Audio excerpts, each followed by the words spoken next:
RSSನವರೇ ಈಗ ಸಂಘ ಪರಿವಾರದ ಗೆಳೆಯರೇ ಇಲ್ಲ ಭಾರತ ಮುಸ್ಲಿಂ ರಾಷ್ಟ್ರ ಆಗ್ತದೆ ಅಂತ ಹೇಳಿದ್ರೆ ನನಗೆ ಭಯ ಆಗ್ತದೆ. ಯಾಕಂದ್ರೆ ಪಕ್ಕದ ಪಾಕಿಸ್ತಾನ, ಅದರಾಚೆ ಬಾಂಗ್ಲಾದೇಶ, ಅದರಾಚೆ ಅಫ್ಘಾನಿಸ್ತಾನ, ಯಾರಿಗೆ ಬೇಕ್ರಿ ಈ ಗೋಡು? ಈಗ ಮೊನ್ನೆ ಭಾಗವತರು ಹೇಳಿದ್ರು 3 ಮಕ್ಕಳನ್ನ ಇರಬೇಕು, 4 ಮಕ್ಕಳನ್ನ ಇರಬೇಕು. ಅನುಭವದಿಂದ ಮಾತಾಡಬೇಕಲ್ವಾ? ಏನಾಗಿದೆ ಅಂತ ಹೇಳಿದ್ರೆ ಓದ್ಕೊಳ್ಳೋದಿಲ್ಲ. ಯಾವುದನ್ನು ಓದ್ಕೋತಾರೆ, ಅವ್ರಿಗೆ ಏನು ಒಂದಿಷ್ಟು ಕೊಟ್ಟಿರ್ತಾರೆ ಅಷ್ಟನ್ನು ಮಾತ್ರ ಓದ್ಕೋತಾರೆ. ಇಷ್ಟೊಂದು ಜ್ಞಾನ ಪರಂಪರೆ ನಮ್ಮಲ್ಲಿ, ಭಾರತೀಯ ಜ್ಞಾನ ಪರಂಪರೆಯ ಬಗ್ಗೆ ಜಗತ್ತಿನ ಎಲ್ಲ ದೇಶಗಳಲ್ಲಿ ಗೌರವ. ಪ್ರಧಾನಮಂತ್ರಿ ನರೇಂದ್ರ ಮೋದಿ ಅವರು ಒಂದಿನಾದ್ರೂ ಬಾಯಿ ಬಿಟ್ಟು ಪಾರ್ಲಿಮೆಂಟ್ನಲ್ಲಾಗಲಿ ಹೊರಗಡೆಯಲ್ಲಾಗಲಿ ಎಲ್ಲಾದ್ರೂ ಹೇಳಿದಾರಾ ಟ್ರಂಪ್ ನಿಲ್ಲಿಸಿದ್ದಲ್ಲ ಯುದ್ಧವನ್ನ, ನಾನೇ ನಿಲ್ಲಿಸಿದ್ದು ಅಂತ ಹೇಳಿದಾರಾ? ಟ್ರಂಪ್ ಅದನ್ನ 1000 ಸಲ ಹೇಳ್ತಾ ಇದ್ದಾರೆ, ನಾನೇ ನಿಲ್ಲಿಸಿದ್ದು ಅಂತ. ಈ ಪ್ರಜಾಪ್ರಭುತ್ವದ ಸೌಂದರ್ಯವನ್ನ, ಈ ಚರ್ಚೆಯ ಇದನ್ನು ನಾವು ಉಳಿಸ್ಕೊಳ್ಬೇಕು. ಅದು ಉಳಿಯದಿರುವಂತಹ ಪರಿಸ್ಥಿತಿ ಇವತ್ತು ದೇಶದಲ್ಲಿ ಇದೆ. ಮೊದಲನೇದಾಗಿ MG ಹೆಗಡೆ ಅವರನ್ನ ಅಭಿನಂದಿಸ್ತೇನೆ. ಅವರ ಧೈರ್ಯವನ್ನು ನಾನು ಮೆಚ್ಚಿಕೊಳ್ಳುತ್ತೇನೆ. ಅವರ ಧೈರ್ಯದಿಂದ ಕಾಂಗ್ರೆಸ್ಸಿನ ಅಳಿದುಳಿದ ಸೆಕ್ಯುಲರ್ವಾದಿಗಳು ಕೂಡ ಸ್ವಲ್ಪ ಧೈರ್ಯ ತಗೊಳ್ಳಿ ಅಂತ ನಾನು ಹಾರೈಸ್ತೇನೆ. ಮೊದಲೇ ಹೇಳಿಬಿಡ್ತೇನೆ 2 ವಾಕ್ಯ. ನನಗೆ ಮತ್ತು ನನ್ನಂಥವರಿಗೆ ಭಾರತ ಮುಸ್ಲಿಂ ರಾಷ್ಟ್ರ ಆಗುವುದು ಬೇಕಾಗಿಲ್ಲ, ಬಹಳ ಸ್ಪಷ್ಟವಾಗಿದೆ. ಯಾಕೆಂತ ಹೇಳಿದ್ರೆ ಅಂಬೇಡ್ಕರ್ ಅವರು ಅವರ ಸಹಚರರೆಲ್ಲ ಸೇರಿ ರೂಪಿಸಿರುವಂಥ ಸಂವಿಧಾನ ಬಹಳ ಚೆನ್ನಾಗಿದೆ. ಭಾರತ ಒಂದು ಬಹಳ ಅದ್ಭುತವಾದಂತಹ ಎಲ್ಲ ರೀತಿಯ ಹೂಗಳನ್ನು ಹೊಂದಿರುವಂತಹ ಒಂದು ಹೂದೋಟದ ಥರ ಬಹಳ ಚೆನ್ನಾಗಿ ಭಾವೈಕ್ಯದಿಂದ ಮತ್ತು ಒಂದು ಇಡೀ ಜಗತ್ತಿಗೆ ಮಾದರಿಯಾಗುವಂತಹ ಒಂದು ಮಾಡೆಲ್ನಲ್ಲಿ ನಾವು ಬದುಕ್ತಾ ಇದ್ದೇವೆ. ನಾವು ಈ ರಾಷ್ಟ್ರ, ಇದರ ಪ್ರಿಯಾಂಬಲ್ ಬಹಳ ಚೆನ್ನಾಗಿದೆ. ಇದರ ಪ್ರಕಾರ ನಾವು ಬದುಕಿದರೆ ಸಾಕು. ಆಮೇಲೆ ನೀವು RSSನವರೇ ಈಗ ಸಂಘ ಪರಿವಾರದ ಗೆಳೆಯರೇ ಇಲ್ಲ ಭಾರತ ಮುಸ್ಲಿಂ ರಾಷ್ಟ್ರ ಆಗ್ತದೆ ಅಂತ ಹೇಳಿದ್ರೆ ನನಗೆ ಭಯ ಆಗ್ತದೆ. ನನಗೆ ಯಾಕಂದ್ರೆ ಪಕ್ಕದ ಪಾಕಿಸ್ತಾನ, ಅದರಾಚೆ ಬಾಂಗ್ಲಾದೇಶ, ಅದರಾಚೆ ಅಫ್ಘಾನಿಸ್ತಾನ, ಯಾರಿಗೆ ಬೇಕ್ರಿ ಈ ಗೋಡು? ಇಲ್ಲಿ ನೆಮ್ಮದಿಯಾಗಿದ್ದೀವಿ ಇಲ್ಲಿ ಅಲ್ವಾ? ಇನ್ನು ನಾವು ಪಾಕಿಸ್ತಾನ ಆಗಿ, ನಾವು ಬಾಂಗ್ಲಾದೇಶ ಆಗಿ, ನಾವು ಅಫ್ಘಾನಿಸ್ತಾನ ಆಗಿ ಇದ್ದವರೆಲ್ಲ ಹೊಡೆದಾಡ್ಕೊಂಡು ಸತ್ತು, ಅಲ್ಲಿ ಸರ್ಕಾರನೇ ಇಲ್ದಿರೋ ಹಂಗಾಗಿ, ಯಾರು ಪ್ರಧಾನಿ ಯಾರು ಅಧ್ಯಕ್ಷ ಒಂದೂ ಗೊತ್ತಿಲ್ದಿದ್ದಂಗಾಗಿ, ಆಮೇಲೆ ಬಡತನದ ತೀವ್ರ ಬಡತನ, ಆಮೇಲೆ ಬದುಕಲಿಕ್ಕೆ ಸಾಧ್ಯ ಇಲ್ಲದಿರುವಂಥ ಪರಿಸ್ಥಿತಿ, ಇದೆಲ್ಲ ಇರೋವಾಗ ಮೊದಲನೇದಾಗಿ ಮೋಹನ್ ಭಾಗವತರಿಗೆ ನಾನು ಹೇಳೋದೇನಂತ ಹೇಳಿದ್ರೆ, ದಯವಿಟ್ಟು ನಮಗೆ ಭಾರತ ಪಾಕಿಸ್ತಾನ ಆಗೋದಾಗಲಿ, ಭಾರತ ಇಸ್ಲಾಂ ರಾಷ್ಟ್ರ ಆಗೋದಾಗಲಿ ಬೇಕಾಗಿಲ್ಲ. ಯಾಕೆಂತ ಹೇಳಿದ್ರೆ ಜಗತ್ತಿನಲ್ಲಿ ಎಲ್ಲೂ ಇವತ್ತು ಮುಸ್ಲಿಂ ರಾಷ್ಟ್ರ ಅನ್ನುವಂಥ ಒಂದು ಒಳ್ಳೆಯ ರೋಲ್ ಮಾಡೆಲ್ ಇಲ್ಲ. ಭಾಳ ಸ್ಪಷ್ಟವಾಗಿ ಹೇಳ್ತಾ ಇದ್ದೀನಿ. ಭಾಳ ಮಂದಿ ಹೇಳ್ಬೋದು ದುಬೈ ಇಲ್ವಾ, ಸೌದಿ ಅರೇಬಿಯಾ ಇಲ್ವಾ? They are also not role model. ಇಸ್ಲಾಂನಲ್ಲಿ ರಾಜಪ್ರಭುತ್ವ ಇಲ್ಲ. ಇಸ್ಲಾಮಿನಲ್ಲಿ ಯಾರು ಧಾರ್ಮಿಕವಾಗಿ ಮತ್ತು ಸಾಮಾಜಿಕವಾದಂತಹ ಜ್ಞಾನವನ್ನು ಪಡೆದುಕೊಂಡಿದ್ದಾರೆ ಅವರು ಮೊಹಮ್ಮದ್ ಪೈಗಂಬರ್ ಅವರಂತ, ಅವರು ಖಲೀಫಾ ಆಗ್ತಾ ಬಂದಿದ್ದವರು, ಆಡಳಿತ ನಡೆಸ್ತಾ ಬಂದಿದ್ದು.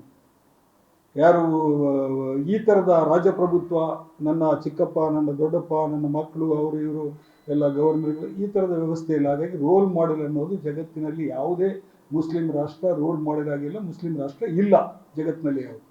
ಭಾಳ ಸ್ಪಷ್ಟವಾಗಿ ಅರ್ಥ ಮಾಡ್ಕೋಬೇಕಾಗಿರೋದು ನಾವೀಗ.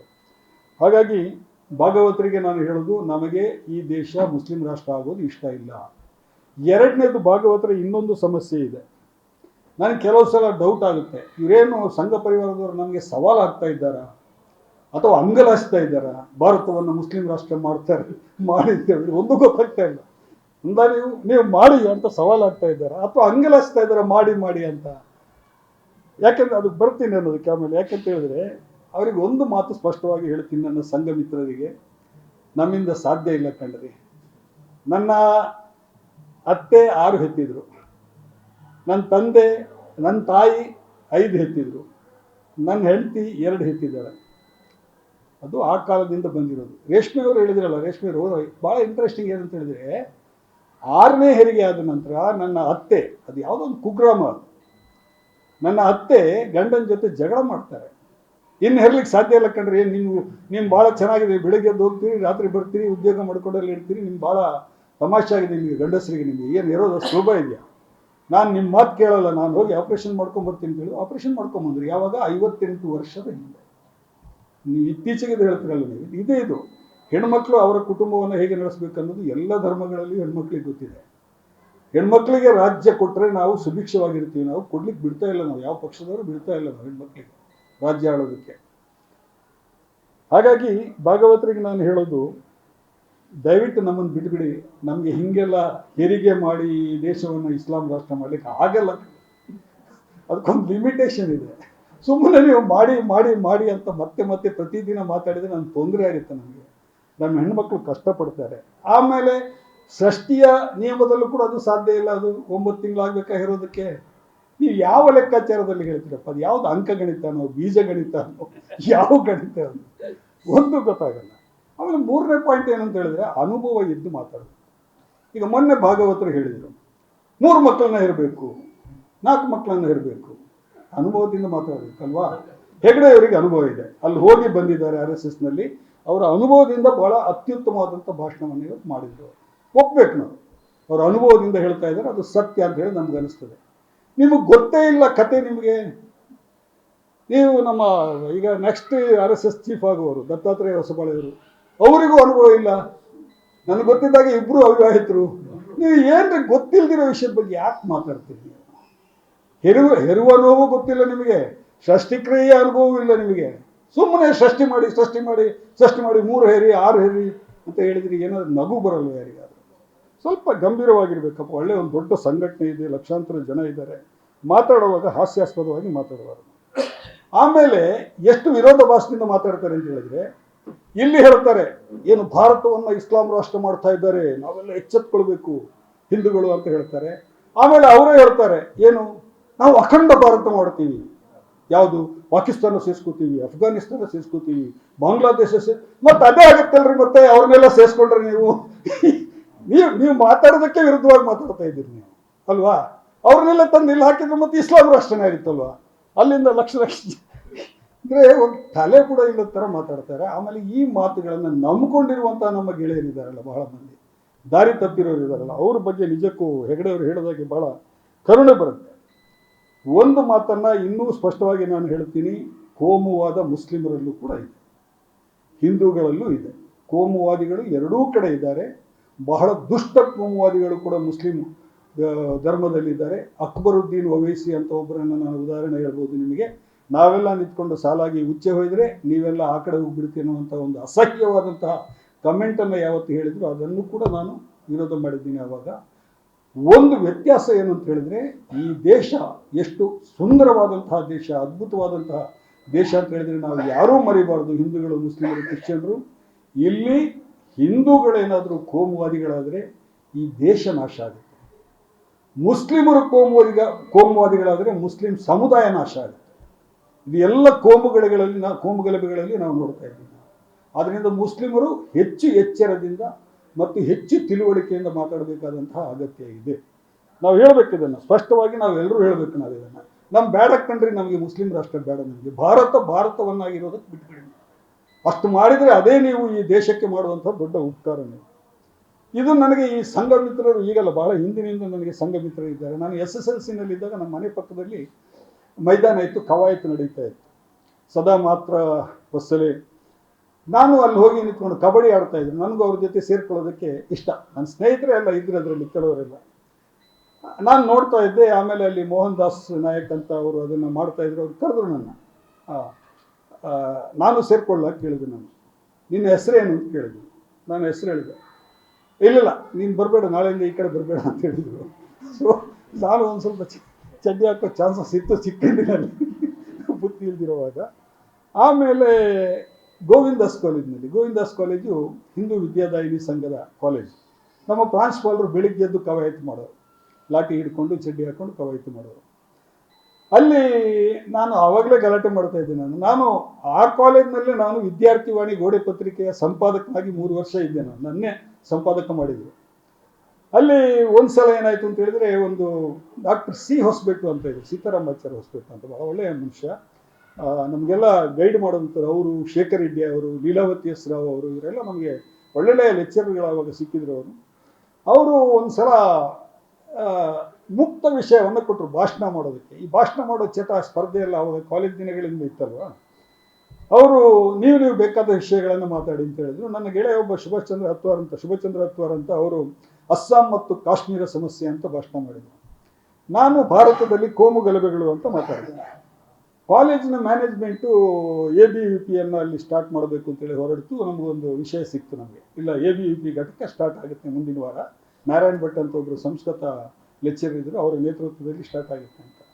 ನಾವು 4-5 ಮಂದಿ ಹೋಗ್ಬಿಟ್ಟು ಸ್ಟಾಫ್ ರೂಮಲ್ಲಿ ನಮಗೆ ಬೇಕಾಗಿರೋ ಲೆಕ್ಚರ್ಗಳ ಹತ್ರ ಹೇಳಿದ್ವಿ ನಾವು, ನೋಡಿ ನೀವು ABVP ಸ್ಟಾರ್ಟ್ ಮಾಡ್ತೀರಾದರೆ ನೆಕ್ಸ್ಟ್ ಡೇ ನಾವು SFI ಸ್ಟಾರ್ಟ್ ಮಾಡ್ತೀವಿ, ನೀವು ಅದಕ್ಕೂ ಪರ್ಮಿಷನ್ ಕೊಡಬೇಕು, ಆಮೇಲೆ ತಗಾದೆ ಎತ್ತಬಾರ್ದು ನೀವು ಅಂತ. ಆಮೇಲೆ ಅದು ಬಿದ್ದೋಯ್ತು, ಅದು ಎರಡೂ ಆಗಲಿಲ್ಲ. ಕಾಲೇಜಾಗಿ ಉಳಿತು, ಯಾವ ಸಂಘಗಳು ಬರಲಿಲ್ಲ ನಾವು ಇರೋ ತನಕ. ಅದೇ ರೀತಿ ಲಾ ಕಾಲೇಜ್ನಲ್ಲಿ ಕಲಿತಾ ಇರಬೇಕಾದ್ರೆ STM ಲಾ ಕಾಲೇಜಲ್ಲಿ ರವೀಂದ್ರ ಅಂತ ಒಬ್ಬರಿದ್ದರು, ಗೊತ್ತಾ ನೀವು ಇದ್ದಾಗಿದ್ರ? ರವೀಂದ್ರ ಅವರು ಇಂಡಿಯನ್ ಕಾನ್ಸ್ಟಿಟ್ಯೂಷನ್ ಬಗ್ಗೆ ಪಾಠ ಮಾಡೋರು, ಭಾಳ ಚೆನ್ನಾಗಿ ಪಾಠ ಮಾಡೋರು, ಚೆನ್ನಾಗಿ ಒಳ್ಳೆಯ ಲೆಕ್ಚರು. ಆರ್ಟಿಕಲ್ 10 ಆಯಿತು, ಆರ್ಟಿಕಲ್ 11 ಆಯಿತು, ಆರ್ಟಿಕಲ್ 12 ಆಯಿತು, ಆರ್ಟಿಕಲ್ 13 ಆಯಿತು, ನೆಕ್ಸ್ಟ್ ಕ್ಲಾಸಲ್ಲಿ article 14. Dear friends, you do one thing, from article 14 to article 21 I will leave to you, you read yourself, I will go to article 22 ಅಂದರು. ಎದ್ದು ನಿಂತಿದ ತಕ್ಷಣ ಏನು ತಿಳ್ಕೊಂಡಿದ್ದೀರಿ ನೀವು ಉಳಿದ ಯಾವ ಆರ್ಟಿಕಲನ್ನು ಮಾಡಬೇಕಾಗಿಲ್ಲ, ನೀವು ಮಾಡೋದು 14ರಿಂದ 21 ಮಾಡಬೇಕಾಗಿರೋದು ನೀವು. ಅದು ಆತ್ಮ, ಅದು ಭಾರತದ ಸಂವಿಧಾನದ ಆತ್ಮ. ಅದು ಹೇಗೆ ಮಾಡ್ತೀರಿ ನೀವು ಅಂತ ಹೇಳ್ಬಿಟ್ಟು ಗಲಾಟೆ ಶುರು ಮಾಡಿದ್ವಿ. ನಿಮ್ಮ ಮೇಲೆ ಕಂಪ್ಲೇಂಟ್ ಕೊಡ್ತೀವಿ ಅಂತ ಹೇಳಿ ಬದಲಿಸಿದ ನಂತರ ಅವರು okay sorry friends, I will take article 14 ಅಂದರು. ಅಂದರೆ ಈ ಸಂಘ ಮಿತ್ರರು ಆ ಕಾಲದಿಂದ ನಮಗೆ ಜೊತೆಯಾಗಿಯೇ ಬಂದವರದು. ಆಮೇಲೆ ಆಯಿತು, ಮಂಗಳೂರಿನಲ್ಲಿ ಒಂದು ಸಲ ನಮ್ಮ ಮೌಲಾನಗಳೆಲ್ಲ ಸೇರ್ಕೊಂಡ್ಬಿಟ್ಟು ಟೌನ್ ಹಾಲ್ನಲ್ಲಿ ಒಂದು ದೊಡ್ಡ ಸಭೆ ಮಾಡಿದರು. ಅವರ ಉದ್ದೇಶ ಏನಿತ್ತೋ ಗೊತ್ತಿಲ್ಲ, ಆದರೆ ಅವರು ಚಕ್ರವರ್ತಿ ಸೂಲಿಬೆಲೆಯವರನ್ನು ಮುಖ್ಯ ಭಾಷಣಕಾರರಾಗಿ ಕರೆದರು. ಅಲ್ಲಿ ಆ ಪುಣ್ಯಾತ್ಮ ಅಲ್ಲಿ ಎಷ್ಟು ಚೆನ್ನಾಗಿ ಮಾತಾಡ್ದ ಅಂತ ಹೇಳಿದ್ರೆ, ಇವ್ರಿಗೆ ಯಾರಿಗೂ ಉತ್ತರ ಕೊಡಲಿಕ್ಕೆ ಬರಲಿಲ್ಲ. ಅಲ್ಲಿ ಇವರೆಲ್ಲ ಬೆಬ್ಬೆಬ್ಬೆ ಅಂತಿದ್ರು, ಅವನು ಹೇಳೋದನ್ನೆಲ್ಲ ಭಾಳ ಉದ್ದಕ್ಕೆ ಲಿಸ್ಟ್ ಮಾಡ್ಕೊಂಡು ಹೇಳ್ಕೊಂಡು ಹೋದ ಅವನು. ಆಮೇಲೆ ನಾನು ಫೋನ್ ಮಾಡಿದೆ ಅವರಿಗೆ, ನಮ್ಮ ಮೌಲಾನವ್ರಿಗೆ ಗೊತ್ತವರಿಗೆ, ಸಾಫಿ ಸೌದಿಯವರು, ಅದನ್ನು ಆರ್ಗನೈಸ್ ಮಾಡಿದವರು ಸುನ್ನಿ ಸ್ಟೂಡೆಂಟ್ ಫೆಡರೇಷನ್ ಅವರು. ನಾನು ಚೆನ್ನಾಗಿ ಬೈದವರಿಗೆ, ಅಲ್ರಿ ನಿಮಗೆ ಅವ್ರು ಎತ್ತಿರುವ ಪ್ರಶ್ನೆಗಳಿಗೆ ಉತ್ತರ ಕೊಡ್ಲಿಕ್ಕೆ ಗೊತ್ತಿಲ್ಲ ಅಂತ ಹೇಳಿ ಆದರೆ ನೀವು ಸುಮ್ಮನೆ ಕೂತ್ಕೋಬೇಕು, ನೀವು ಅವ್ರನ್ನ ಕರಿಬಾರ್ದು. ನೀವು ಅಷ್ಟು ದೊಡ್ಡ ಸಭೆ ಮಾಡಿದ್ದೀರಿ, ಸಾವಿರಾರು ಜನ ಸೇರಿದ್ದಾರೆ ಅಲ್ಲಿ ಮಂಗಳೂರು ಟೌನ್ ಹಾಲ್ನಲ್ಲಿ, ಅಷ್ಟು ಇಂಪಾರ್ಟೆಂಟ್ ಘಟನೆ ಅದು, ನೀವು ಈ ಥರ ನೀವು ಮಾನ ಕಳೀತೀರಲ್ಲ ನೀವು ಅಂತೇಳಿ ಹೇಳಿದಾಗ, ಇಲ್ಲ ನಾವು ತಪ್ಪು ಮಾಡಿದ್ವಿ, ನಾವು ನಿಮ್ಮನ್ನು ಕರಿಬೇಕಾಗಿತ್ತು ಅಂದರು. ಈಗಲಾದರೂ ಕರೀರಿ ಅಂದೆ ನಾನು. ಇಲ್ಲ, ನಾವು ಮುಂದಿನ ವರ್ಷ ಇದರಲ್ಲಿ ಫ್ರೀಡಮ್ ಪಾರ್ಕ್ನಲ್ಲಿ ಒಂದು ದೊಡ್ಡ ಸಭೆ ಇಟ್ಕೋತಾ ಇದ್ದೀವಿ, ನೀವು ಮತ್ತು ಚಕ್ರವರ್ತಿ ಸೂಲಿಬೆಲೆ ಇಬ್ಬರೇ ಗೆಸ್ಟ್ ಅಂತ ಹೇಳಿದರು. ಆಯಿತು ಅಂದೆ ನಾನು. ಅದಾದಮೇಲೆ ಒಂದು ದಾಖಲೆ ಆಯ್ತದೆ, ಈಗ ಈಗಲೂ ವೈರಲ್ ಆಗ್ತಾ ಇದೆ ವಿಡಿಯೋ. ಅದು ಸುಮಾರು 3.5 ಗಂಟೆಗಳ ಕಾಲ ಅವತ್ತು ಸಂವಾದ ನಡೀತು. ನಾನು ಯಾಕೆ ಬ್ಯೂಟಿ ಆಫ್ ದಿ ಡೆಮೋಕ್ರಸಿ ಇದನ್ನು ಹೇಳ್ತಾರೆ, ನಾವು ಎದುರುಗಡೆ ಕೂತ್ಕೊಂಡು ಮಾತಾಡಬೇಕು. ನಾವು ಎಲ್ಲೋ ಹಿಂದುಗಡೆ ಸುಳ್ಳುಗಳನ್ನು ಮಾತಾಡೋದ್ರ ಬದಲು, ಆಯ್ತು ಅವ್ರದ್ದು ಏನೋ ಒಂದು ವಾದ ಇದೆ, ಅವ್ರದ್ದು ಏನೋ ಒಂದು ನಂಬಿಕೆ ಇದೆ, ಮಾತಾಡೋಣ ಪರಸ್ಪರ. ಈ ದೇಶ ನಮಗೆ ಅಂತ ಒಂದು ಅವಕಾಶವನ್ನು ನಮಗೆ ಕೊಟ್ಟಿದೆ. ಅಲ್ಲಿ 3 ಗಂಟೆ ವಾದ ವಿವಾದ ನಡೀತು. ಅವ್ರು ಭಾಷಣ ಮಾಡಿದ ನಂತರ ನಾನು ಭಾಷಣ ಮಾಡಿದ್ಮೇಲೆ ಅವ್ರು ಮತ್ತೆ ಎದ್ದು ನಿಂತ್ಕೊಂಡ್ರು, ಮತ್ತೆ ನಾನು ಹೋದೆ. 15-20 ನಿಮಿಷ ಅದಕ್ಕೆ ಉತ್ತರ ಕೊಡ್ತಾ ಕೊನೆಗೆ ಅವ್ರಿಗೆ ಗೊತ್ತಾಯ್ತು, ಅವರಿಗೆ ಇಲ್ಲ ನಾನು ಹೇಳ್ತಾ ಇರೋದ್ರಲ್ಲಿ ಸತ್ಯ ಇದೆ ಅನ್ನೋದು ಗೊತ್ತಾಯ್ತು ಅವರಿಗೆ.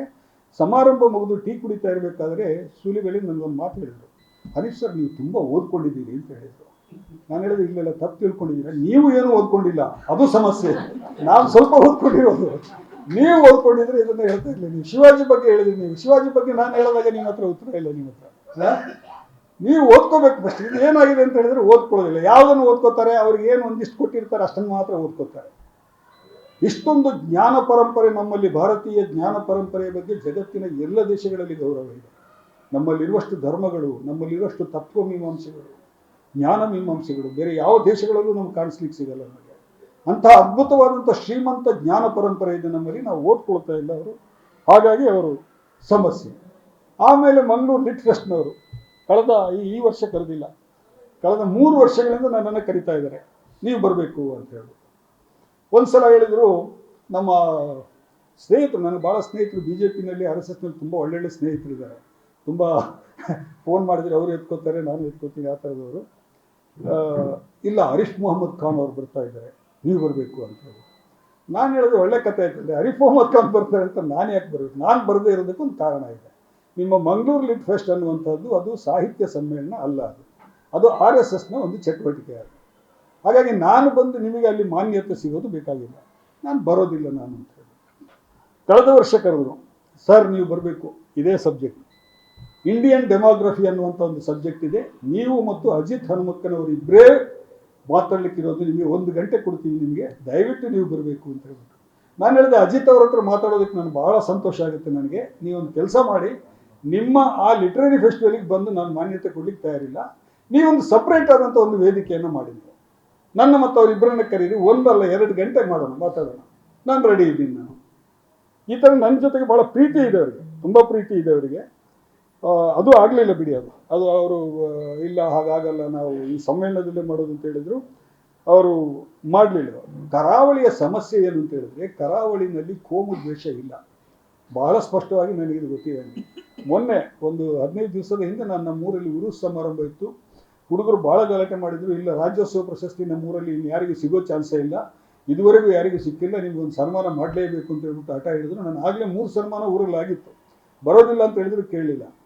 ಹೋದೆ. ಯಾಕೆ ಹೋದೆ ಅಂತ ಹೇಳಿದ್ರೆ, ಅದೇ ದಿನ ನನ್ನ ಗೆಳೆಯರಾದಂತಹ ದಿನೇಶ್ ಹೆಗಡೆ ಅವ್ರದ್ದು ಕೋಲ ಇತ್ತು ಮನೆಯಲ್ಲಿ, ಅಲ್ಲಿಗೂ ನಾನು ಹೋಗಬೇಕಾಗಿತ್ತು. ನಾನು ಅಂದರೆ ನಮ್ಮೂರಲ್ಲಿ ಇವತ್ತಿಗೂ ಕೂಡ ಅವ್ರು ದಿನೇಶ್ ಹೆಗಡೆ ಫೋನ್ ಮಾಡಿಬಿಟ್ಟು, ನಾನು ನಿನ್ನೆ ಉರುಸ್ ಸಮಾರಂಭಕ್ಕೆ ಹೋಗಿ ಊಟ ಮಾಡ್ಕೊಂಡು ಬಂದಿದ್ದೀನಿ, ಭಾಳ ಚೆನ್ನಾಗಿತ್ತು ಅಲ್ಲಿ, ಘೀ ರೈಸ್ ಮತ್ತು ಮಟನ್ ಕರಿ, ಈಗ ನಾಳೆ ನಮ್ಮ ಕೋಲಕ್ಕೆ ನೀವು ಬರಲೇಬೇಕು, ನೀವು ಬರದೇ ಇದ್ರೆ ಸಾಧ್ಯ ಇಲ್ಲ ಅಂತ ಹೇಳ್ಬಿಟ್ಟು ಈ ಥರದ ಸಂಬಂಧಗಳು ಈಗಲೂ ಇದೆ ಅಲ್ಲಿ. ಯಾವ ರೀತಿಯ ಇವರೇನು ಹೇಳ್ತಾರೆ, ಬಹಳ ಬೆಂಕಿಯಲ್ಲಿದೆ, ಬಾಣನಲ್ಲಿದೆ, ಅದು ಯಾವ ಪ್ರಯೋಗಶಾಲೆ ಕೂಡ ಯಶಸ್ವಿ ಆಗೋದಿಲ್ಲ ಅಲ್ಲಿ. ಯಾಕೆಂತ ಹೇಳಿದ್ರೆ, ಒಂದು ಚುನಾವಣೆಯ ಹಿಂದೆ ಒಂದೇ ಒಂದು ಸೀಟ್ ಗೆದ್ದಿತ್ತು BJP ದಕ್ಷಿಣ ಕನ್ನಡದಲ್ಲಲ್ವಾ, ಒಂದೇ ಒಂದು ಸೀಟು, ಉಳಿದ 7 ಸೀಟುಗಳನ್ನು ಕಾಂಗ್ರೆಸ್ ಗೆದ್ದಿತ್ತು. ಆ ಸಂದರ್ಭದಲ್ಲಿ, ಚುನಾವಣೆಯ ಸಂದರ್ಭದಲ್ಲಿ ಒಂದು ಇಶ್ಯೂವನ್ನು ಕ್ರಿಯೇಟ್ ಮಾಡ್ತಾರೆ, ಅದರ ಮೇಲೆ ಗೆಲ್ತಾರೆ. ಆ ಥರದ ಒಂದು ಇಮೋಷನಲ್ ಇಶ್ಯೂವನ್ನು ಕ್ರಿಯೇಟ್ ಮಾಡೋದ್ರಿಂದ ಗೆಲ್ತಾರೆ. ಅದು ಬಿಟ್ಟರೆ ಮುಖ್ಯವಾದ ಕರಾವಳಿಯ ಸಮಸ್ಯೆ ಏನು ಅಂತ ಹೇಳಿದ್ರೆ, ಕರಾವಳಿ ಸುಧಾಕರ್, ಇಡೀ ಕರಾವಳಿ ಬಲಿಷ್ಠ ಉತ್ತರ ಭಾರತದ ಕೈಗಾರಿಕೋದ್ಯಮಿಗಳ ಕೈಯಲ್ಲಿ, ಬಂಡವಾಳಶಾಹಿಗಳ ಕೈಯಲ್ಲಿ ಸಿಲುಕಿದೆ. ಇದರಿಂದ ನಿಮ್ಮ ಗಮನವನ್ನು ಬೇರೆಡೆಗೆ ಸೆಳೆಯೋದಕ್ಕೆ ಇದನ್ನು ನೀವು ಚರ್ಚೆ ಮಾಡಬಾರ್ದಲ್ವಾ. ಮಂಗಳೂರು ಕೆಮಿಕಲ್ಸ್ ಆ್ಯಂಡ್ ಫರ್ಟಿಲೈಸರ್ಸ್ ಅಂತ ಇತ್ತು, ಮೊನ್ನೆ ನೋಡ್ತೀನಿ ಉದ್ದದ್ದೊಂದು ಹೆಸರು ಬಿದ್ದಿದೆ, ಯಾವುದೋ ಒಂದು ಉತ್ತರ ಭಾರತದ ಹೆಸರು ಬಿದ್ದಿದೆ. ಮಂಗಳೂರಿನ ವಿಮಾನ ನಿಲ್ದಾಣ, ಅಲ್ಲಿ ಒಳಗಡೆ ಕಾರ್ ಹೋದ ತಕ್ಷಣ ಟನ್ ಅಂತ ಬರುತ್ತೆ, ಅದಾನಿ ವೆಲ್ಕಮ್ಸ್ ಯು ಅಂತ.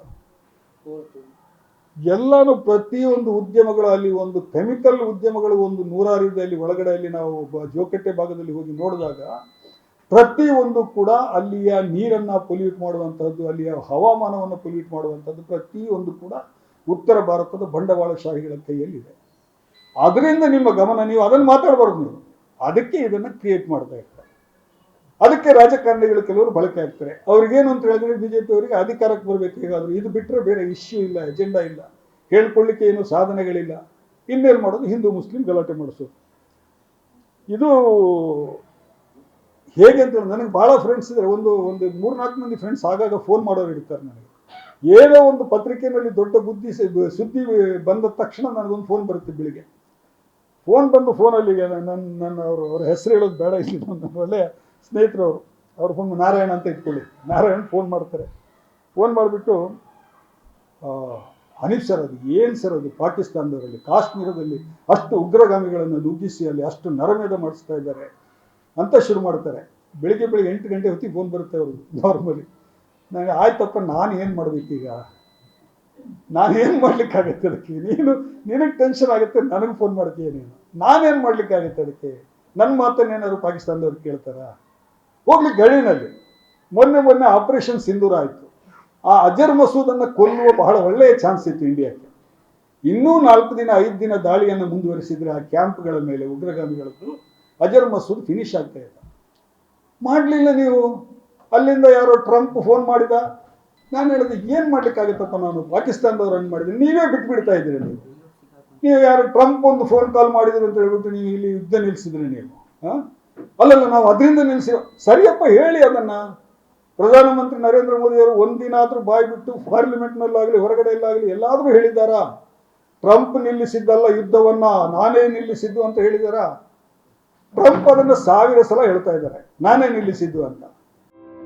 1,65,00,000ಕ್ಕೂ ಅಧಿಕ ಕುಟುಂಬಗಳಿಗೆ ಪ್ರತಿ ತಿಂಗಳು 200 ಯೂನಿಟ್ ಉಚಿತ ವಿದ್ಯುತ್ ನೀಡುವ ಗೃಹಜ್ಯೋತಿ ಯೋಜನೆಯಿಂದಾಗಿ ರಾಜ್ಯದ ಮನೆಗಳಲ್ಲಿ ನೆಮ್ಮದಿಯ ಬೆಳಕು ಮೂಡಿದೆ. ವಿದ್ಯುತ್ ಬಿಲ್ ಹೊರೆ ತಪ್ಪಿ ಉಳಿತಾಯ ಮನೆ ಮಾಡಿದೆ. ನಾಡಿನ ಮನೆಗಳಲ್ಲಿ ಭರವಸೆ ಬೆಳಗುತ್ತಿದೆ. ನಾವು ನುಡಿದಂತೆ ನಡೆದಿದ್ದೇವೆ, ನಿಮ್ಮ ಪ್ರೀತಿ ವಿಶ್ವಾಸವನ್ನ ಉಳಿಸಿಕೊಂಡಿದ್ದೇವೆ. ಗ್ಯಾರಂಟಿ ಸರ್ಕಾರಕ್ಕೆ 1000 ದಿನಗಳು, ನನಸಾಗಿದೆ ಕೋಟಿ ಕನಸುಗಳು. ಸೊ ನಿಮಗೆ ಇಷ್ಟ ಇಲ್ಲ, ನಿಮಗೆ ಸಂಘದವರಿಗೆ ನಿಮಗೆ ಇಷ್ಟ ಇಲ್ಲ ಪಾಕಿಸ್ತಾನದಲ್ಲಿರುವಂತಹ ಭಯೋತ್ಪಾದಕರನ್ನ ಉಗ್ರಗಾಮಿಗಳನ್ನು ಮಟ್ಟ ಹಾಕೋದು ನಿಮಗೆ ಇಷ್ಟ ಇಲ್ಲ ಅಥವಾ ನಿಮ್ಮ ಕೈಯಿಂದ ಆಗ್ತಾ ಇಲ್ಲ. ನೀವು ನನ್ನನ್ನು ಫೋನ್ ಮಾಡಿ ಕೇಳಿದ್ರೆ ಏನು? ಆಮೇಲೆ ಇತ್ತೀಚೆಗೆ ಒಂದ್ಸಲ ಫೋನ್ ಬಂತು, ಬಾಂಗ್ಲಾದೇಶದಲ್ಲಿ ಹಿಂದೂಗಳ ನರಮೇಧ ನಡೀತಾ ಇದೆ ಹನೀಫ್ ಅವರೇ, ನೋಡಿ ಏನು ಅನ್ಯಾಯ ನಡೀತಾ ಇದೆ ಅಂತ. ನಾನು ಮತ್ತೆ ಯಥಾ ಪ್ರಕಾರ ನಾನು ಏನು ಮಾಡ್ಲಪ್ಪ, ನಾನು ಅಲ್ಲಿ ಅವ್ರು ಮಾಡ್ತಾ ಇದ್ದಾರೆ ಅಂತ ಹೇಳಿದ್ರೆ ನಾನು ಏನು ಮಾಡಲಿ? ತಪ್ಪು ಮಾಡ್ತಾ ಇದ್ದಾರೆ ಅವ್ರು, ಸರಿ. ಭಾರತ ಸರ್ಕಾರ ಏನಾದರೂ ಮಾಡಬೇಕಲ್ವಾ? ಒಂದು ನಿಯೋಗವನ್ನು ಕಳಿಸ್ಬೇಕು ಬಾಂಗ್ಲಾದೇಶಕ್ಕೆ, ಬಾಂಗ್ಲಾದೇಶದ ಪ್ರಧಾನಿ ಜೊತೆಗೆ ಮಾತಾಡಬೇಕು ಫೋನ್ ಮಾಡಿ. ಅವ್ರೇನು ದೂರದವರೇನಲ್ಲ ಅವರು. ನೋಡ್ರಿ, ನಿಮ್ಮ ದೇಶದಲ್ಲಿ ಹಿಂಗೆ ಆಗ್ತಾ ಇದೆ, ಹಿಂದೂಗಳನ್ನು ಟಾರ್ಗೆಟ್ ಮಾಡಿ ನರಮೇಧ ನಡೀತಾ ಇದೆ, ಇದು ಸರಿಯಲ್ಲ, ಇದು ನಾವು ಅಧಿಕೃತವಾಗಿ ಪ್ರತಿಭಟನೆಯನ್ನು ದಾಖಲಿಸ್ತೀವಿ ಸರ್ಕಾರದ ಪರವಾಗಿ. ಇಲ್ಲಿಂದ ಒಂದು ನಿಯೋಗ ಕಳಿಸಿ, ಹಿಂದೂ ಮುಸ್ಲಿಮರು ಕ್ರಿಶ್ಚಿಯನ್ ಒಂದು ನಿಯೋಗವನ್ನು ಕಳಿಸಿ, ಅಲ್ಲಿ ಏನಾದರೂ ಒಂದು ಗುಡ್ ವಿಲ್ ಆ್ಯಕ್ಷನ್ ತಗೊಳ್ಳಿ. ಏನಾದರೂ ಮಾಡ್ತೀರಾ ನೀವು? ಇಲ್ಲ, ಇಲ್ಲಿ ಕೂಗಾಡ್ತೀರಿ. ಹಿಂದೂದೇ ಅಲ್ಲಿ ಬಾಂಗ್ಲಾದೇಶದಲ್ಲಿ ಹಿಂದೂಗಳ ನರಮೇಧ ನಡೀತಾ ಇದೆ, ನಾವಿಲ್ಲಿ ಸುಮ್ಮನೆ ಕೂತ್ಕೊಳ್ಳೋಂಗಿಲ್ಲ, ನೀವು ಹೇಳಿ ಅಂತ ಉಳಿದವರಿಗೆ ಪ್ರಚೋದನೆ ಕೊಡ್ತಾ ಇದ್ದೀರಿ ನೀವು. ಅದ್ರ ಮೇಲೆ ಆ ಅಯ್ಯಮ್ಮನ ಬಂದು ಕರ್ಕೊಂಡ್ಬಂದು ಇಲ್ಲಿ ಬಿಗಿ ಭದ್ರತೆಯಲ್ಲಿ ಟೈಟ್ ಸೆಕ್ಯೂರಿಟಿನಲ್ಲಿ ಡೆಲ್ಲಿನಲ್ಲಿ ಕೂರಿಸಿದ್ರೆ ಏನು ಲಾಭ ಇದೆ ಭಾರತಕ್ಕೆ? ಎಲ್ಲಾದರೂ ದುಬೈಗೋ ಅಮೆರಿಕಕ್ಕೆ ಎಲ್ಲಾದರೂ ಕಳಿಸ್ಕೊಡೋದಲ್ವಾ? ಅದರಿಂದಾಗಿ ಟೆನ್ಷನ್ ಜಾಸ್ತಿ ಆಗ್ತಾ ಇದೆ. ಅಲ್ಲಿ ಯಾರನ್ನ ದೇಶಭ್ರಷ್ಟರನ್ನಾಗಿ ಮಾಡಿ ಓಡಿಸಿದಾರ ಜನ, ಕೈಗೆ ಸಿಕ್ಕಿದ್ರೆ ಕೊಂದೆ ಹಾಕ್ತಾ ಇದ್ರು ಅವ್ರು, ಅಷ್ಟು ಸಿಕ್ಕಿತ್ತು ಆ ಹುಡುಗರಿಗೆ. ಅವರನ್ನು ನೀವು ಇಲ್ಲಿ ಕರ್ಕೊಂಡ್ಬಂದು ಇಲ್ಲಿ ಪಂಚತಾರ ಸೌಲಭ್ಯಗಳನ್ನು ಲುಟೇನ್ ಗಾರ್ಡನ್ನಲ್ಲಿ ಅಲ್ಲಿ ದೆಹಲಿ ಅತ್ಯಂತ ಬಿಗಿ ಭದ್ರತೆಯ ಜಾಗದಲ್ಲಿ ಸಾಕ್ತಾ ಇದ್ದೀರಲ್ವ, ಅಗತ್ಯ ಇದೆಯಾ ಇದು ಅಂತ ಅವ್ರಿಗೆ ಕೇಳಿದಾಗ ಆಮೇಲೆ ಅವ್ರಿಗೆ ಸಮಾಧಾನ ಆಯಿತು. ಒಂದು ಅರ್ಧ ಮುಕ್ಕಾಲು ಗಂಟೆ ನಡೀತಿದ್ದು ಬೆಳಿಗ್ಗೆ ಫೋನ್ ಇದು ಪ್ರತಿ ಸಲ ಬಂದಾಗಲೂ ಕೂಡ. ಈಗ ಮೊನ್ನೆ ಬಂತು ಒಂದು ಫೋನು ಬೆಳಿಗ್ಗಿನ 8 ಗಂಟೆಗೆ, ಕರೆಕ್ಟಾಗಿ 8 ಗಂಟೆಗೆ ಮಾಡ್ತಾರೆ. ಏನು ಹನೀಫ್ ಸರ್ ಇದು, ಅಫ್ಘಾನಿಸ್ತಾನದಲ್ಲಿ ಹೆಣ್ಣು ಮಕ್ಕಳಿಗೆ ಗಂಡ ಎಷ್ಟು ಬೇಕಾದರೂ ಬಡಿಬೋದಂತೆ, ದನಕ್ಕೆ ಬಡದಂತೆ ಬಡಿಬೋದಂತೆ. ಅಲ್ಲ ಯಾ ಗುರುವೇ, ನೀನು ರಾಂಗ್ ನಂಬರ್ ಮಾಡ್ತಾ ಇದೆಯಾ, ನಾನು ಏನು ಮಾಡ್ಲಪ್ಪ ಅದಕ್ಕೆ? ಅಲ್ಲಿ ಅಫ್ಘಾನಿಸ್ತಾನದಲ್ಲಿ ಅವ್ರು ಆ ಥರ ಕಾನೂನು ಮಾಡಿದರೆ ಅವ್ರು ಮನುಷ್ಯರಲ್ಲ, ಅವರು ಇಸ್ಲಾಂನಲ್ಲಿ ಎಲ್ಲೂ ಇಲ್ಲ. ಹೋಗ್ಲಿ, ನನ್ನ ಮನೆಯಲ್ಲೇ ನಾನು ಹೇಳ್ತೀನಿ ನಿನಗೆ ಅಂತ ಹೇಳಿದೆ ಅವನಿಗೆ. ನನ್ನ ಮನೆಯಲ್ಲಿ ಏನಾದರೂ ನನ್ನ ಹೆಂಡತಿಗೆ 1 ಹೊಡೆದ್ರೆ ನನಗೆ ವಾಪಸ್ 3 ಬೀಳುತ್ತೆ. ಯಾಕೆ 3 ಹೇಳಿ? ನನಗೆ 2 ಹೆಣ್ಮಕ್ಳಿದ್ದಾರೆ. ಇದು ಎಲ್ರಿಗೂ ಗೊತ್ತಿದೆ, ಎಲ್ಲ ಗಂಡಸರಿಗೂ ಗೊತ್ತಿದೆ, ಮನೆಯಲ್ಲಿ ಹೆಂಡತಿಗೆ ಹೊಡೆದು ಈ ಜಗತ್ತಲ್ಲಿ ಬದುಕಲಿಕ್ಕೆ ಸಾಧ್ಯ ಇಲ್ಲ ಅಂತ. ಅವ್ರು ಏನೋ ಒಂದು ದುಷ್ಟ ಕಾನೂನು ಮಾಡಿದ್ದಾರೆ, ಅದು ಇಸ್ಲಾಂನಲ್ಲಿ ಇಲ್ಲ, ಅದು ಇಸ್ಲಾಂನಲ್ಲಿ ಇರುವಂಥ ಕಾನೂನು ಅಲ್ಲ ಅದು. ಅವ್ರದ್ದು ತಾಲಿಬಾನ್ ಆಡಳಿತ ನಡೀತಾ ಇದೆ. ಹೋಗ್ಲಿ, ಅವ್ರನ್ನ ಕರ್ಕೊಂಬಂದ್ರಲ್ಲಪ್ಪ ಇಲ್ಲಿ ಡೆಲ್ಲಿಗೆ, ನೀವೇ ಕರ್ಕೊಂಬಂದು ಇಲ್ಲಿ ಎಲ್ಲ ಮಾನ ಸನ್ಮಾನ ಮಾಡಿ ಅವ್ರ ಜೊತೆಗೆ ಒಪ್ಪಂದ ಎಲ್ಲ ಅವಾಗೊಂದು ಹೇಳೋದಲ್ವಾ, ಏಯ್ ನೋಡ್ರಿ ನಿಮ್ಮ ಊರಲ್ಲಿ ಆ ಥರ ಕಾನೂನು ತಂದರೆ ಹುಷಾರ್, ಹೆಣ್ಮಕ್ಳನ್ನ ಚೆನ್ನಾಗಿ ನೋಡ್ಕೋಬೇಕು, ಆ ಕಾನೂನಲ್ಲೇ ತರಬೇಡಿ ಅಂತ ಒಂದು ಮಾತು ಹೇಳ್ಬೋದಾಗಿತ್ತಾ? ಆ ಮಾತು ಹೋಗಲಿ, ಪ್ರೆಸ್ ಮೀಟ್ಗೆ ಹೆಣ್ಮಕ್ಳು ಬರೋಂಗಿಲ್ಲ ಅಂತ ಹೇಳ್ತಾನೆ ಅವನು ಬಂದವನು ಇಲ್ಲಿ. ಅದನ್ನು ಸರ್ಕಾರ ಏನಾದರೂ ಮಾಡ್ತಾ? ಭಾರತದಲ್ಲಿರುವ ಮಹಿಳಾ ಪತ್ರಕರ್ತರು ಯಾರು ಈ ಪತ್ರಿಕಾಗೋಷ್ಠಿಗೆ ಬರೋ ಹಾಗಿಲ್ಲ ಅಂತ. ಎಂಥ ಟ್ರ್ಯಾಜಿಡಿ ಇದೆ ಅಂತ ಹೇಳಿದ್ರೆ ನಮಗೆ, ನಮ್ದೊಂಥರ ಈ ಚೀನಾದ ನಾಯಿ ಇದೆಯಲ್ಲ, ಆ ಥರ ಆಗಿದೆ ಪರಿಸ್ಥಿತಿ ಭಾರತೀಯ ಮುಸ್ಲಿಮರು. ನನ್ನ ಡೆಲ್ಲಿನ ಎಲ್ಲದಕ್ಕೂ ನಾವು ಉತ್ತರ ಹೇಳಬೇಕು. ನಮಗೆ ಸಂಬಂಧನೇ ಇಲ್ಲ. ನಮ್ಗೆ ಏನೋ ಭಾರತದ ಬಗ್ಗೆ ಯೋಚನೆ ಮಾಡೋಣ, ಭಾರತದ ಸ್ಥಿತಿಗತಿ ಬಗ್ಗೆ ಏನಾದ್ರು ಮಾತಾಡೋಣ, ಬರೆಯೋಣ ಅಂತ ಹೇಳಿದ್ರೆ ನಾವು ಇಂಟರ್ನ್ಯಾಷನಲ್ ಎಕ್ಸ್ಪರ್ಟ್ಸ್. ಏನು ಅಫ್ಘಾನಿಸ್ತಾನದ ಬಗ್ಗೆ, ಪಾಕಿಸ್ತಾನದ ಬಗ್ಗೆ, ಇನ್ನೊಂದ್ರ ಬಗ್ಗೆ ಎಲ್ಲ. Even Dubai is also not Islamic model. ದುಬೈನಲ್ಲಿ ಕೂಡ ಅಷ್ಟು ಚೆನ್ನಾಗಿರೋ ಪರಿಸ್ಥಿತಿ ಇದ್ರೂ ಕೂಡ, ಬಹಳ ಒಳ್ಳೆಯ ಒಂದು ವಾತಾವರಣ ಇದ್ರೂ ಕೂಡ, ಅಲ್ಲಿ ಜಾತಿ ಧರ್ಮಗಳ ಯಾವ ಕಲಹಗಳು ಇಲ್ಲ, ಏನೂ ಇಲ್ಲ. ಅದು ನಾನು ನೋಡಿದ್ದೀನಿ. ನಾನು ದುಬೈಗೆ ಒಂದು ಸಲ ಹೋದಾಗ, ಒಂದು 10-12 ವರ್ಷದ ಹಿಂದೆ ಮೊದಲ ಬಾರಿ ಹೋದಾಗ ನಾನು ಇದ್ರ ಹತ್ರ ನಾನು ಯಾವುದು ಇದಕ್ಕೆ ಹೋಗಿದ್ದೆ, ಸೈಮಾ ಯಾವುದು ಸಿನಿಮಾ ಅವಾರ್ಡ್ ಫಂಕ್ಷನ್ಗೆ ಪತ್ರಿಕೆಯಿಂದ ಹೋಗಿದ್ದೆ ನಾನು.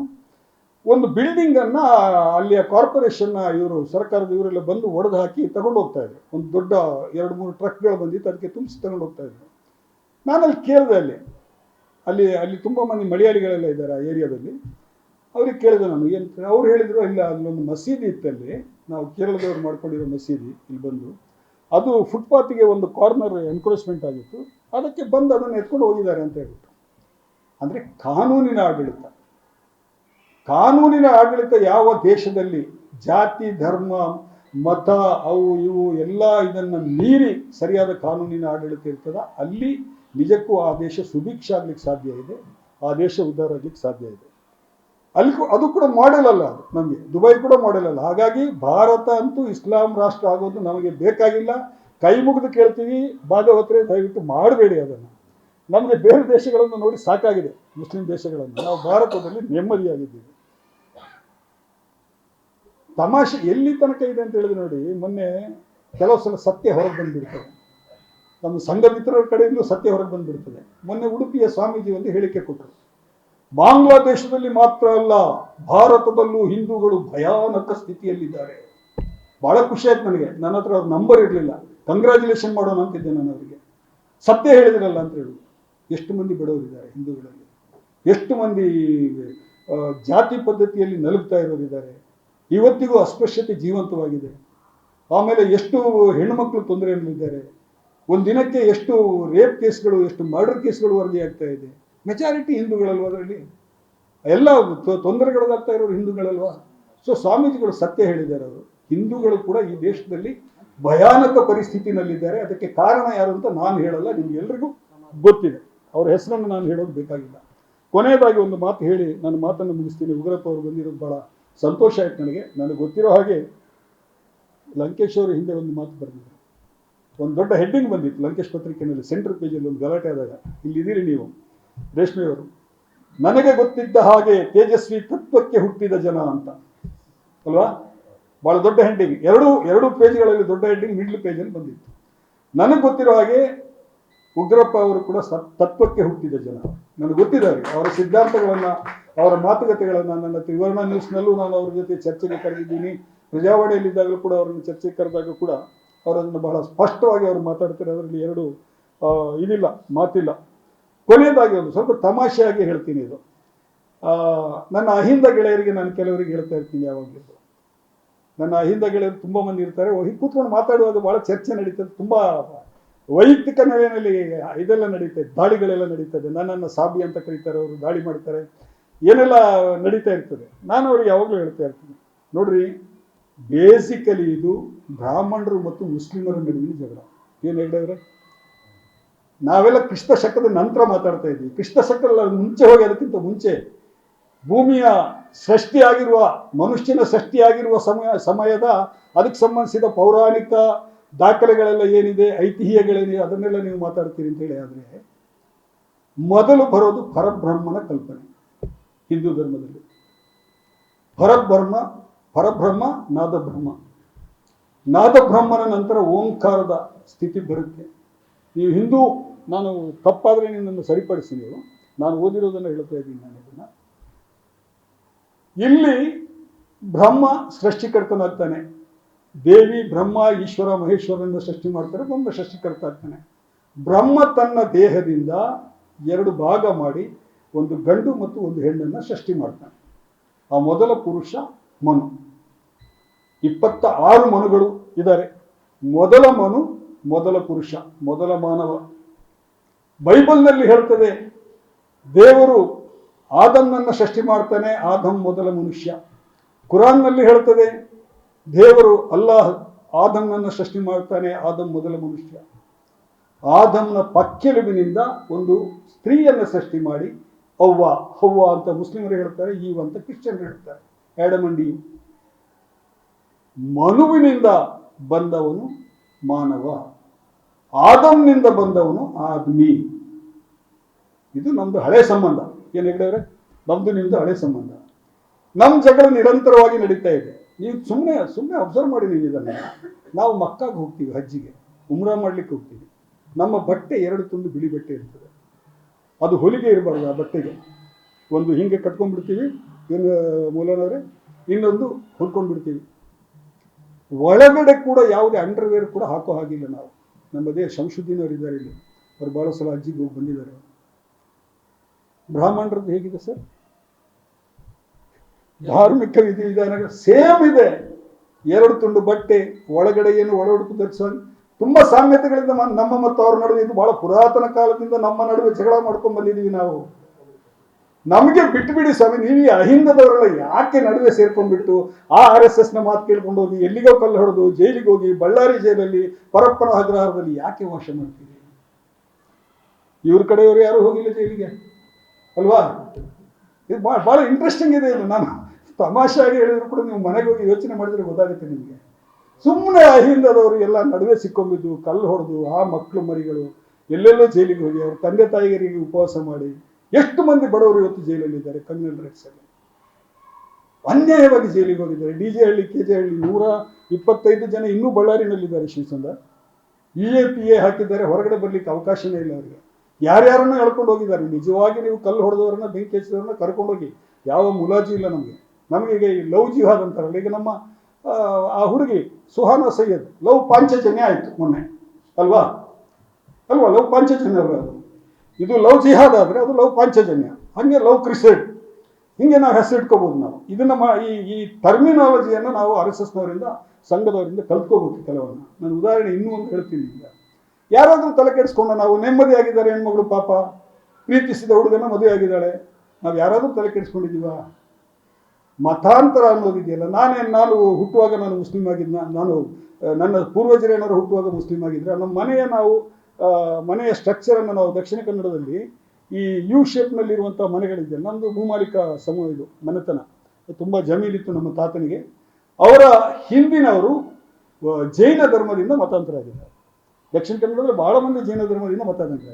ಅದಕ್ಕಿಂತ ಹಿಂದೆ ಅವರು ಜೈನ ಧರ್ಮಕ್ಕೆ ಬರೋದಕ್ಕಿಂತ ಮುಂಚೆ ದಲಿತರೇನೋ ಆಗಿದ್ದಿರಬೇಕು, ಅವರು ಅಲ್ಲಿಂದ ಮತಾಂತರ ಆಗಿದ್ದಾರೆ. ಸಹಜ ಅದು, ಅದರಲ್ಲೇನು ಮತಾಂತರದಲ್ಲಿ ಬಹಳ ದೊಡ್ಡ ಗಂಡಾಂತರ ಆಗುವಂಥದ್ದು ಏನಿಲ್ಲ. ಅವರವರಿಗೆ ಏನು ಇಷ್ಟ ಇದೆ ಅದನ್ನು ಅವರು ಅನುಸರಿಸ್ತಾರೆ. ಅವರು ಯಾರು ಕೂಡ ಬಲವಂತವಾಗಿ ಯಾರು ಮತಾಂತರ ಆಗೋದಿಲ್ಲ. ಅವರಿಗೆ ಬಡತನ ಇರುತ್ತೆ, ಏನಾದರೂ ಅವರಿಗೆ ಕೆಲವರು ಅವ್ರಿಗೆ ಹೇಳ್ತಾರೆ, ಇಲ್ಲ ನಿಮ್ಗೆ ಹೆಣ್ಣು ಕೊಡ್ತೀವಪ್ಪ, ಮದುವೆ ಮಾಡಿಕೊಡ್ತೀವಿ, ಚೆನ್ನಾಗಿರಿ ನೀವು ಅಂತೇಳಿ ಹೇಳ್ತಾರೆ, ಹಂಗೆ ಮತಾಂತರ ಆಗಿರೋರು ಇದ್ದಾರೆ. ರಾಜರ ಕಾಲದಲ್ಲಿ ಯಾರು ರಾಜ ಯಥಾ ರಾಜ ತಥಾ ಪ್ರಜಾ, ರಾಜನಿಂದಾಗಿ ಮತಾಂತರ ಆಗಿರೋರು ಇದ್ದಾರೆ. ನಮ್ಮ BS ಸಾಲೆತ್ತೂರ್ ಅವರ ಪುಸ್ತಕದಲ್ಲಿ ಬರುತ್ತೆ, ಕೊಡಿಯಾಲಬೈಲು ಮೈದಾನದಲ್ಲಿ 15,000 ಜನ ಸೇರಿಬಿಟ್ಟು ಇಸ್ಲಾಂ ಧರ್ಮಕ್ಕೆ ಮತಾಂತರ ಆದಂಥ ಪ್ರಸ್ತಾಪ ಬರುತ್ತೆ. ಯಾರು ರಾಜ ಇದ್ದ ಅವನ ಕಡೆಗೆ ಹೋಗ್ತಾರೆ, ರಾಜನ ಕಡೆಗೆ ಹೋದರೆ ಅನುಕೂಲ ಜಾಸ್ತಿ ಆಗುತ್ತೆ. ಹಾಗಾಗಿ ಈ ನಮ್ಮ ಕೋಳಿ ಜಗಳ ಇದೆಯಲ್ಲ, ಈ ಕೋಳಿ ಜಗಳದಲ್ಲಿ ಬೇರೆಯವರು ಬಂದು ಸುಮ್ಮನೆ ಏಟು ತಿನ್ಕೊಂಡ್ಬಿಟ್ಟು ಯಾರ್ಯಾರಿಗೂ ಅಧಿಕಾರ ಕೊಡೋದಕ್ಕಾಗಿ, ಇದು ಭಾಳ ತಪ್ಪಂದ್ರೆ ನಾನು ಅಹಿಂದ ಗೆಳೆಯರ ಹತ್ರ ಭಾಳ ದೊಡ್ಡ ಜಗಳ ನಡೀತಾ ಇರ್ತೀನಿ, ಯಾವಾಗ ಇದನ್ನು ಹೇಳ್ತಾ ಇರ್ತೀನಿ ನಾನು. ಹಾಗಾಗಿ ಇವತ್ತು ಬಹಳ ಸ್ಪಷ್ಟವಾಗಿದೆ, ಈ ಪುಸ್ತಕ ಬಹಳ ಕಾಲದ ಅಗತ್ಯ. ಇಂತಹ ಪುಸ್ತಕಗಳು, ಈ ಪುಸ್ತಕವನ್ನು ಹೆಚ್ಚು ನಾವು ಜನರಿಗೆ ತಲುಪಿಸಬೇಕು. ಯಾಕಂತ ಹೇಳಿದರೆ ಪ್ರಜಾಪ್ರಭುತ್ವದ ಸೌಂದರ್ಯವೇ ಇದು. ನಮ್ಮ ವಿಚಾರಗಳನ್ನು ನಾವು ಬಹಳ ಸಂಯಮದಿಂದ, ತಾಳ್ಮೆಯಿಂದ ಪರಸ್ಪರ ಎದುರುಗಡೆ ಕೂತ್ಕೊಂಡು ಮಾತಾಡಿ ನಾವು ಅದಕ್ಕೆ ಉತ್ತರವನ್ನು ಕಂಡುಕೊಳ್ಬೇಕು. ಈ ಟರ್ಮಿನಾಲಜಿ ಹೇಳಿದ್ನಲ್ಲ, ಒಂದು ಘಟನೆ ಹೇಳಿ ನಾನು ನನ್ನ ಮಾತನ್ನು ನಿಲ್ಲಿಸ್ತೀನಿ. ಮೈಸೂರಿನಲ್ಲಿ ಬಾದಲ್ ಒಂದು ಸಲ ನನ್ನ ಹತ್ರ ಬಂದ, ನಮ್ಮ ಆರ್ಟಿಸ್ಟ್ ಬಾದಲ್ ಬಂದ್ಬಿಟ್ಟು, ಸರ್ ಎಲ್ಲ ಕಡೆ ಗೋಡೆ ಬರಹ ಬಿದ್ದಿದೆ, ವಿರಾಟ್ ಹಿಂದೂ ಸಮಾವೇಶ ಮಾಡ್ತಾ ಇದ್ದಾರೆ ಮೈಸೂರಲ್ಲಿ, ನಾವಿದನ್ನು ವಿರೋಧಿಸ್ತೇವೆ ಅಂತೇಳಿ. ನನಗೆ ನೀವ್ಯಾಕೆ ವಿರೋಧಿಸ್ತೀರಿ ಕೇಳಿದ. ಅವ್ರು ಸರಸ್ವತಿಪುರಂನ ಹುಡುಗರೆಲ್ಲ ಬಂದಿದ್ರು ಜೊತೆಗೆ. ನೀವ್ಯಾಕೆ ವಿರೋಧಿಸ್ತೀರಿ ಅದನ್ನು? ಮಾಡಲಿ ಅವರು, ಅದರಲ್ಲಿ ಏನಿದೆ ಅವ್ರ ವಿಚಾರಗಳನ್ನು ಹೇಳೋದಕ್ಕೆ ಅವ್ರು ಮಾಡ್ತಾರೆ. ಇಲ್ಲ ಸರ್, ಮೈಸೂರಿನಲ್ಲಿ ಇದುವರೆಗೆ ಇಂಥದ್ದು ಯಾವುದು ನಡೆದೇ ಇಲ್ಲ, ಮೈಸೂರು ಭಾಳ ಶಾಂತವಾಗಿದೆ, ಇದು ಕುವೆಂಪು ಅವರ ಊರು, ಇದು ರಾಮದಾಸ್ ಅವರ ಊರು. ನನಗೊಂದಿಷ್ಟೆಲ್ಲ ಭಾಷಣ ಮಾಡಿದ್ರು ಅವರು, ಮೈಸೂರಿನಲ್ಲಿ ನಾವು ಇಂಥದ್ದೆಲ್ಲ ಮಾಡ್ಲಿಕ್ಕೆ ಬಿಡೋದಿಲ್ಲ ನಾವು ಅಂತೇಳಿ. ನಾನು ಹೇಳಿದೆ, ನೋಡಿ, ಅವರು ಸಮಾವೇಶ ಮಾಡಿದರೆ ನೀವು ಅದನ್ನು ತಡೀಲಿಕ್ಕೆ ನಿಮಗೆ ಹಕ್ಕಿಲ್ಲ. ನೀವು ಇನ್ನೊಂದು ಸಮಾವೇಶ ಮಾಡ್ಬೋದು, ಆದರೆ ಅಲ್ಲಿ ಹೋಗ್ಬಿಟ್ಟು ನೀವು ಗಲಾಟೆ ಮಾಡೋದಾಗಲಿ, ಅವ್ರನ್ನ ವಿರೋಧ ಮಾಡೋದಾಗಲಿ ಸರಿಯಲ್ಲ ಅದು ಅಂತ ಹೇಳಿದೆ ನಾನು. ಇಲ್ಲ ಸರ್, ಏನಾದ್ರು ಮಾಡಬೇಕು ಸರ್ ಅಂತ ನನಗೆ ಭಾಳ ಅರ್ಜೆಂಟಲ್ಲಿದ್ದು. ಒಂದು ವಿಧಾನ ಹೇಳಿದೆ ಅವರಿಗೆ. ಆಯಿತು, ಒಂದು ಕೆಲಸ ಮಾಡಿ, ಎಲ್ಲೆಲ್ಲ ಗೋಡೆ ಮೇಲೆ ಬರೆದಿದ್ದಾರೆ ಅಂತ ಕೇಳಿದೆ ನಾನು. ವಿರಾಟ್ ಹಿಂದೂ ಸಮಾವೇಶ ಡಿಸೆಂಬರ್ 1-2 ತಾರೀಕಿತ್ತು. ಇಲ್ಲ, ಒಂದು 20-25 ಕಡೆ ಬರೆದಿದ್ದಾರೆ ಅಂತ. ಸರಿ, ಒಂದು ಕೆಲಸ ಮಾಡ್ತೀನಿ, ನಿಮಗೆ ನಾನೊಂದಿಷ್ಟು ಒಬ್ಬ ವ್ಯಕ್ತಿನ ಒಂದು ಫೋನ್ ಮಾಡಿ ಹೇಳ್ತೀನಿ, ಅವರು ನಿಮಗೆ ಪೇಂಟ್ ಮತ್ತು ಬ್ರಷ್ ಕೊಡ್ತಾರೆ. ನೀವೊಂದು ಕೆಲಸ ಮಾಡಿ, ನೀವು ಎಷ್ಟು ಮಂದಿ ಹುಡುಗರಿಗೆ ಬಂದಿದೆ? ಒಂದು 10-12 ಜನ ಬಂದಿದ್ರು ಅವತ್ತು. ಸರಿ, ನೀವು ಹೋಗಿ, ನೀನು ಹೇಗೂ ಆರ್ಟಿಸ್ಟ್, ಬಾದಲ್ ಭಾಳ ದೊಡ್ಡ ಆರ್ಟಿಸ್ಟ್ ಕರ್ನಾಟಕದ, ನೀವೊಂದು ಕೆಲಸ ಮಾಡಿ, ನೀವು ಹೋಗ್ಬಿಟ್ಟಲ್ಲಿ ಎಲ್ಲೆಲ್ಲಿ ಅವರು ಬರೆದಿದ್ದಾರೆ ಅಷ್ಟೇ ಚಂದ ಅದರ ಕೆಳಗಡೆ ಅಥವಾ ಜಾಗ ಇದ್ದರೆ ಮೇಲ್ಗಡೆ ವಿರಾಟ್ ಹಿಂದೂ ಮುಸ್ಲಿಂ ಕ್ರಿಶ್ಚಿಯನ್ ಸಮಾವೇಶ ನವೆಂಬರ್ 29 ಅಂತ ಹಾಕಿ. ಅಂದರೆ ಅವರಿಗಿಂತ ಮುಂಚೆ ನೀವು ಮಾಡ್ತೀರಿ ಅಂತೇಳಿ. ಅಲ್ಲ, ಅದರಿಂದ ಏನು ಪ್ರಯೋಜನ? ನೀವು ಮಾಡಿರಿ, ನೀವು ಮೊದಲು ನೀವು ಗಲಾಟೆ ಮಾಡೋದಿಲ್ಲ, ಅಲ್ಲಿ ನೀವು ಹೋಗಿ ಮಾಡಿ ಅಂತೇಳಿ ಯಾರಿಗೂ ಫೋನ್ ಮಾಡಿ ಹೇಳಿದೆ. ಅವರು ದುಡ್ಡು ಕೊಟ್ಟರು ಇವರಿಗೆ, ಇವರು ಪೇಂಟ್ ಬ್ರಷ್ ಎಲ್ಲ ತಗೊಂಡೋದ್ರು. 2 ದಿನ ರಾತ್ರಿ ಕೂತ್ಕೊಂಡ್ಬಿಟ್ಟು ಎಲ್ಲ ಕಡೆ ವಿರಾಟ್ ಹಿಂದೂ ಸಮಾವೇಶ, ಅದ್ರ ಕೆಳಗಡೆ ವಿರಾಟ್ ಹಿಂದೂ ಮುಸ್ಲಿಂ ಕ್ರಿಶ್ಚಿಯನ್ ಸಮಾವೇಶ. ನಾನೊಂದು 2 ದಿನ ಬಿಟ್ಟು ನನ್ನ ಪ್ರೆಸ್ನ ಕೆಲವು ಸ್ನೇಹಿತರಿಗೆ ಹೇಳಿದೆ, SP ಫೋನ್ ಮಾಡಿ ಅಂತ ಹೇಳಿ, ಕಮಿಷನರಿಗೆ ಫೋನ್ ಮಾಡಿ ಅಂತ. ಅವಾಗ ನಮ್ಮ ಪ್ರವೀಣ್ ಸುದಿದ್ರು. ಏನು ಸರ್ ಇದು, ಏನೋ ಭಯಂಕರವಾದ ಮೈಸೂರಲ್ಲಿ ನಡೀತಾ ಇದೆ, ಅವ್ರದ್ದೊಂದು ಸಮಾವೇಶ, ಇವ್ರದ್ದೊಂದು ಸಮಾವೇಶ, ನೀವೇನು ಮಾಡ್ತಾ ಇದ್ದೀರಿ? ನೀವು ಮೈಸೂರು ಭಾಳ ಶಾಂತ ನಗರ, ಇಲ್ಲೆಲ್ಲ ಅದಕ್ಕೆಲ್ಲ ಅವಕಾಶ ಕೊಡ್ತೀರಾ ನೀವು, ಸರಿಯಲ್ಲ ನೀವು ಮಾಡ್ತಾ ಇರೋದು ಅಂತೇಳಿ ಒಂದು 4-5 ಪ್ರೆಸ್ನವರು ಫೋನ್ ಮಾಡಿದ್ರು. ಅವರಿಗೂ ತಲೆ ಬಿಸಿ ಆಯ್ತು, ಅವರಿಗೆ ಹೌದಲ್ವಾ ಇದು ಅಂತ ಹೇಳಿ ಕರೆದ್ರು ಅವ್ರನ್ನ. ಅವ್ರು ಯಾರು ಹಿಂದೂ ಸಮಾವೇಶ ಅಂತ ಬರೆಸಿದ್ದಾರೆ ಅವ್ರನ್ನ ಕರೆದ್ರು, ಯಾವುದಕ್ಕೂ ಪರ್ಮಿಷನ್ ಕೊಡಲ್ಲ ನಾನು. ಇವರನ್ನು ಕರೆದ್ರು, ಯಾವುದಕ್ಕೂ ಪರ್ಮಿಷನ್ ಕೊಡಲ್ಲ ನಾನು. ಮುಗೀತಲ್ಲಿಗೆ ಸಮಸ್ಯೆ. ಅಂದರೆ ಈ ಟರ್ಮಿನಾಲಜಿ ಇದೆಯಲ್ಲ, ಇವರೇನು ಒಂದು ಸ್ಟ್ರಾಟಜಿ ಮಾಡ್ತಾ ಇದ್ದಾರೆ. ಈಗ ಬೆಳಿಗ್ಗೆ ನಮ್ಮ ಉಮೇಶ್ ಅವರು ಎಷ್ಟು ಚೆನ್ನಾಗಿ ಕುವೆಂಪು ಅವರ ಹಾಡುಗಳನ್ನು ಹಾಡಿದ್ರು. Kuvempu is role model. ನಮಗೆ ಕನ್ನಡಿಗರಿಗೆ Kuvempu is the role model. ಅವರು ರಾಮಕೃಷ್ಣ ಆಶ್ರಮದ ಶಿಷ್ಯರಾಗಿದ್ದರು, ರಾಮಾಯಣ ದರ್ಶನವನ್ನು ಬರೆದಿದ್ದಾರೆ. ಅವರನ್ನು ನೀವು ಎಲ್ಲೂ ಬ್ರ್ಯಾಂಡ್ ಮಾಡಲಿಕ್ಕಾಗೋದಿಲ್ಲ. ಆ ಥರದ ಒಂದು ಸ್ಟ್ರಾಟಜಿಕ್ ಆದಂತಹ ಉತ್ತರಗಳನ್ನು ಸಂಘ ಪರಿವಾರಕ್ಕೆ ಕೊಡುವುದನ್ನು ನಾವು ಕೂಡ ಕಲ್ತ್ಕೋಬೇಕು ಅಂತ ಹೇಳ್ತಾ, ಈ ಸಂದರ್ಭದಲ್ಲಿ ಹೆಗಡೆ ಅವರಿಗೆ ಮತ್ತೊಮ್ಮೆ ನಾನು ಅಭಿನಂದನೆ ಮತ್ತು ಕೃತಜ್ಞತೆ ಎರಡನ್ನೂ ಕೂಡ. ಯಾಕಂತ ಹೇಳಿದ್ರೆ ನಾನು ಈ ಪುಸ್ತಕ ಬರೆದ್ರೆ ಅದಕ್ಕೆ ಬೇರೆ ಅರ್ಥ ಬರುತ್ತೆ. ಅವರು ಬರೆದಿರೋದ್ರಿಂದ, ಅವರ ಅನುಭವದಿಂದ ಬರೆದಿರೋದ್ರಿಂದ, ಅವರು ಭಾಗವತರ ಥರ 3 ಮಕ್ಕಳನ್ನ ಮಾಡಿ ಅಂತೇಳಿ ಅನುಭವ ಇಲ್ಲದೆ ಏನು ಕರೆ ಕೊಟ್ಟಿಲ್ಲ, ತುಂಬ ಅನುಭವದಿಂದ ಅವರು ಕರೆ ಕೊಟ್ಟಿದ್ದಾರೆ. ಅವರು ಹೇಳಿದಂಥ ಎಲ್ಲ ವಿಷಯಗಳು ಕೂಡ ಬಹಳ ಗಂಭೀರವಾದಂಥ ವಿಷಯಗಳು. ಅವರಿಗೆ ಅಭಿನಂದನೆ ಮತ್ತು ಕೃತಜ್ಞತೆ ಎರಡನ್ನೂ ಸಲ್ಲಿಸ್ತಾ ನಾನು ಮಾತುಗಳನ್ನು ಮುಗಿಸ್ತೀನಿ. ನಮಸ್ಕಾರ. ಮತ್ತಷ್ಟು ವಿಶೇಷ ವಿಡಿಯೋಗಳನ್ನು ನೋಡಲು ಮತ್ತು ಹೊಸ ವಿಡಿಯೋಗಳ ಬಗ್ಗೆ ತಿಳಿಯಲು ಈ ದಿನ .com ಯೂಟ್ಯೂಬ್ ಚಾನೆಲ್ ಸಬ್ಸ್ಕ್ರೈಬ್ ಮಾಡಿ ಮತ್ತು ಬೆಲ್ ಐಕಾನ್ ಕ್ಲಿಕ್ ಮಾಡಿ.